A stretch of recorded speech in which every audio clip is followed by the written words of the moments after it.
Hey guys, Civilord here, back in with another action figure review, and today we'll be taking a look at the DC Multiverse Collector's Edition. Much like good old Firestorm, I feel like this one is deserving of such a title, but today we're going to be taking a look at Wonder Woman! From Who Is Wonder Woman? Well, if you don't know who she is, you're living under a rock. But this, regardless of who it is brought to us by the fine folks over at McFarlane Toys. And let's just start this review off by saying that the moment of truth has finally arrived. Is this the best Wonder Woman figure in the McFarlane Toys DC Multiverse line? Some people think yes. Some people think no. Some people, like me, think it could be better. And we're going to talk about all of that, the good, bad, and the ugly, throughout this review. So stay tuned and sit back, relax, and let's cut right to the chase and get into the meat and taters of this review by taking a look-see at Wonder Woman's accessories. Now, actually, she comes with a crap load, so I'm going to try and make this as short and painless as possible. Probably failing miserably in the process, but she does come with two sets of extra hands, a pair of grip hands, which are unfortunately trigger fingers, very hard as well, so if you're trying to get the weapons in there, maybe heat them up first. That said, she does also come with a pair of open hands, so you get those. She comes with a sword, an Amazonian sword. I'm guessing Amazon is in Themyscira, not in the jungle, the mighty jungle.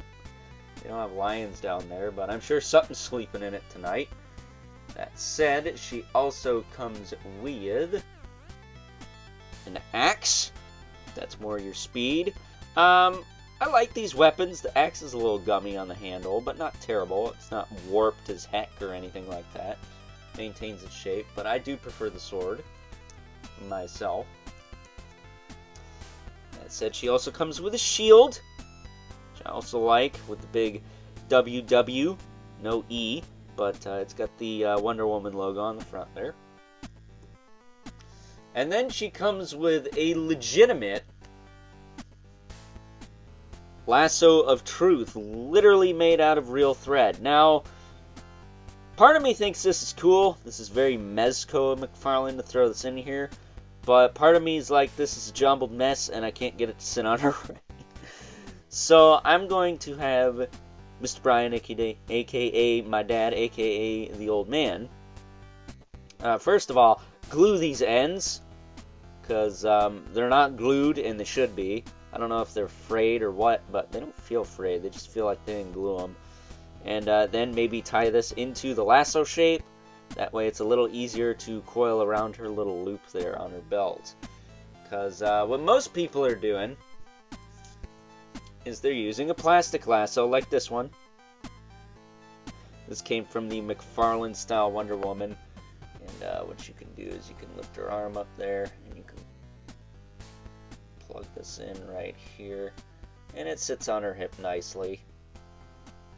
Debating on just keeping that one on there, but I don't have an extra, so if anyone's got extras of that, let me know, because I would like to have a plastic one on her, but if I can kind of tweak the one she already comes with, I'll just use that, because I don't always mix match my accessories, but when I do a pretty darn good job, I think, right?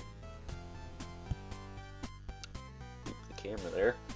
That said, she does also come with the handy-dandy trading card stand with a collectible trading card, like most of these collector's editions. Now, to my understanding, is she part of like some weird NFT bullcrap for Starro? Like another Starro bath, because, you know, we needed another Starro bath after we got a pretty darn good one a couple years ago. But either way, there's the collectible trading card in the trading card stand, and then a bio on the back that you can pause and read at your own leisure. And we'll say these stands are good for me holding the card like this, so you can pause and read that bio, because my big thumbs aren't in the way. Instead, moving that aside. I guess I don't have massive thumbs, but they're big enough to cause an issue. That said, she does have the trademark hockey puck display stand blah, blah, blah, blah, blah, blah, that we're used to seeing with all McFarlane Toys releases. And that's your lot. So, plenty of accessories. But let's take a look at the meat and taters. The actual meat and taters. And look at the figure itself. Now, I know what a lot of you are thinking. She kind of looks like the King of Pop. I guess I could kind of see that from some angles. But to me, she looks a lot more like Cher. If I could turn back in time, I would prevent people from thinking that. That way I wouldn't have that image burned into my retinas. Yeah, once you see the Michael Jackson thing, you kind of can't unsee it. But thankfully for me, she looks more like Cher, and I'm okay with Wonder Woman looking like Cher as opposed to a white dude who's once a black dude, but some weird crap happened in the 80s, and now he's a white dude. I don't know. Don't ask me. The 80s were a strange time. I wasn't there for it either. But other than that, she is utilizing a lot of parts from the Superwoman body mold, from the Crime Syndicate wave, speaking of the Starro Build-A-Figure, right down to the Chonka-Chonk knees that I am not a fan of, but we'll get into that now with articulation. So as far as her head goes, she does have a double ball peg in there, very loose on mine. So I'm not sure if I can adjust that or not, but it does work. Her shoulders do go out to the side.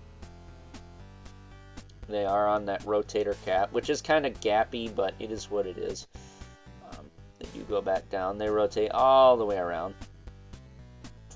She does have a bicep swivel, but you don't get a ton out of it. And I wouldn't advise twisting that all the way around, because you could pop this off or damage it. So that's all you're going to get. I think that's plenty. I don't think you need to twist it all the way around. But you forced it, you probably could. That said, she does have a double elbow. Get you plenty of range there. A little bit of Cliff Dover going on, but not enough for the song. And she does have the ball hinge wrists. See, she is rocking some fists. It's nice to get some fist hands. So that you can hinge and rotate them to your heart's content. I know this bicep on mine was a little tight. Yeah, this one feels like it gets less range, which is very odd. I think it's constructed different on this side than it is on that side, so that's probably why. That last, I'll just take that off for now. Now her torso. Unfortunately, she does not have a diaphragm cut, which sucks, because the Wonder Woman 89 figure that has a similar kind of costume to this, she had a diaphragm cut, and it worked okay. This one just has like a ball-jointed waist, a la Mythic Legions. She could crunch back really far. Can't really move forward, like, at all. You push her too much, you're probably just going to pop the torso off, so I wouldn't advise that. She does get a lot of rotation there. And tilt. So plenty down there, but not enough for the character, especially with the forward movement. There's like nothing forward, but it is nice and tight, so that's good. Now as far as the hips go, they do kick out. They kick back down. I will say this hip, as you can blatantly hear, is a little tighter than this one, but it's not loose. She can kick forward pretty well, back, hindered by her massive princess cake there. Holy shiitake mushroom, Batman. Thigh cut a little tiny bit. I think that goes for both sides. Does it for both sides? Yeah. But nothing to really write home about. It just kind of quivers a bit in there. Yeah, that one gets a little bit more than this one. Oh, there we go. This one was just a little stuck. Alright. And it feels like her legs are kicked in a little bit. So I wonder if I can't adjust that and straighten her out. Oh, look at that. Kinda did. She's got a double knee with the Cliffs of Dover on full display. I always hated these knees, especially on that Superwoman figure. These knees suck. I never cared for these. They are cut horribly. And this one's kind of loose on mine. Kind of. It's not bad. I would say, if anything, this knee and this ankle here are a little loose for my liking. But other than that, everything else is okay. I'll say this elbow's a little loose too. So, some looseness on this figure. But it is what it is. She does have the ball hinge ankles, so you can swivel them and hinge them back and forth. I'm hoping over time, having her standing, it will stiffen the ankle a little bit. Because sometimes when the temperature changes and things get a little warm, they kind of nestle in where they're supposed to be a little bit, and they will stiffen up when it gets cold out. So hoping that some exposure to the elements will do this figure some good. But she does have that rocker. That works pretty well. And she does have a toe joint, which on, I think, both sides isn't great. It's okay. Her boots kind of curve up a little bit. And then she does have this kind of spike on the back here. Goes up. I think it's just supposed to come around to the back and not have this point here. That doesn't bother me, though. It's on the back of the figure. I'm not going to notice it. I'm sure after a while I'm going to forget it's even there. So that's not that big a deal to me. But if you're a stickler for accuracy, then, you know, that's a you problem.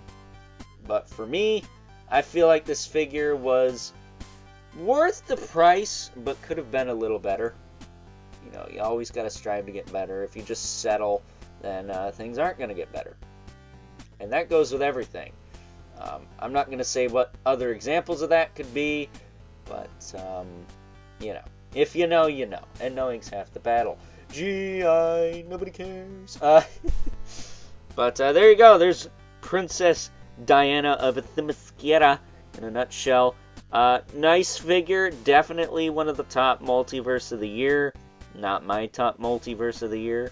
But definitely in the running. For sure. So, getting her to stand centered here. Yeah, she looks good. I like her.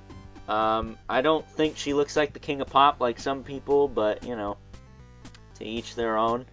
My eyes work differently from yours. So, with that being said, it's time now that we move right along and take a look at some size comparisons. First up, here is good old Wonder Woman alongside the other members of the DC Universe Trinity. Superman, who's looking a little short there, and Batman.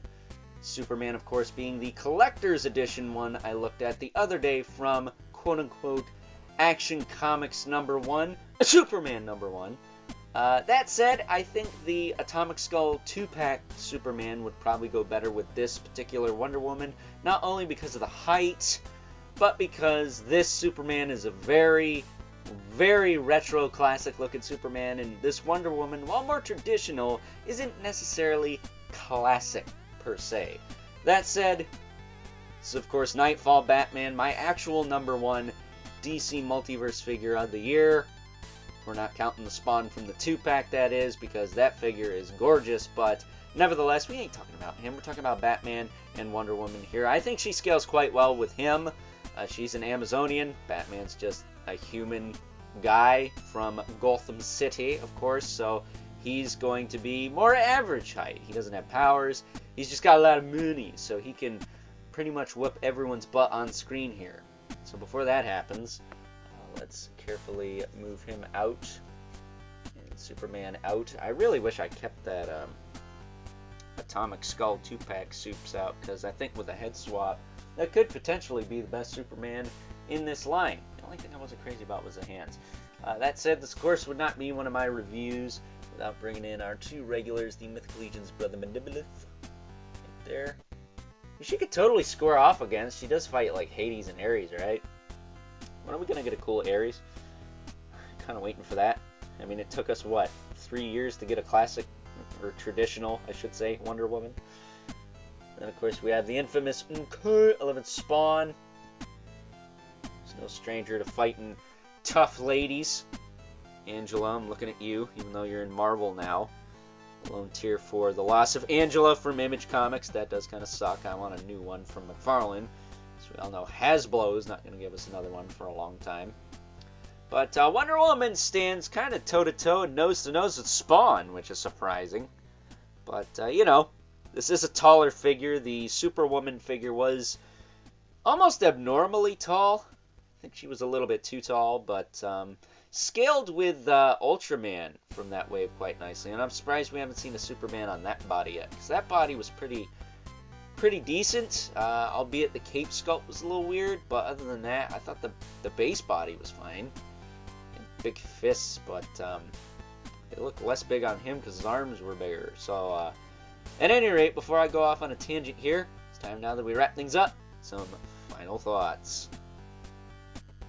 Overall, and at the end of the day, when the dust settles and everything is all said and done, is this the best Wonder Woman figure from the McFarlane Toys DC Multiverse line? That is the question everyone is asking, and honestly, I'm going to say that is up to the consumer. For me personally, as far as a traditional, quote-unquote, traditional looking Wonder Woman is concerned, yeah, it gets the job done. Is it the best we could have gotten? I don't think so. Whether or not you feel a certain way about the head sculpt, there's always room for improvement there. And much like a lot of people, I think we could have got the torso articulation amped up a little bit here. She should have had a diaphragm cut as well as the ball joint in the waist, because with those two joints combined, she would have had a ton of range. As it stands, her range is good, I would say on a Mythic Legions type level in the waist, but it could have been better.